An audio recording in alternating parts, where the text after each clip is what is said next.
David Licauco update. And nasa event si David dyan sa SM Mega Mall for Panasonic. And busy si David sa mga ganap niya.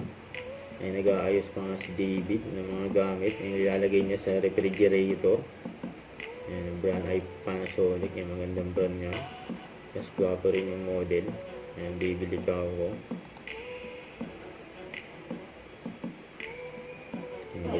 Everyone is David Licauco. I'm inviting you all to the Panasonic event here in SM Mega Mall until tomorrow. Yan. Si David. Ang ganyan mga pants niya. We've invited someone which he understands the value of hard work and business excellence. He's a man who manages his own restaurants and a busy acting career. He gained massive popularity as Fidelia Maria Clara at Ibarra. He also played a part in Pulang Araw, Mulawin versus Ravenna, and Maging Sino Pa Man. As a Mega Mall, are you ready?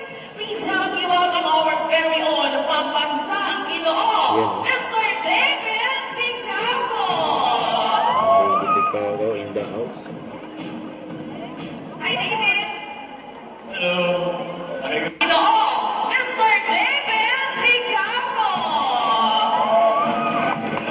Hi, David. Hello. Yan o. Yan. Grabe naman. Tingin nyo. Hilig match sabi sa caption. Yan. Nagsasalamin pa nga si David o. Yung mga gwapong nakatumingin sa. Don't forget to subscribe, click the notification bell for more updates. This is featured in Action Live. Stay tuned for more videos. See ya.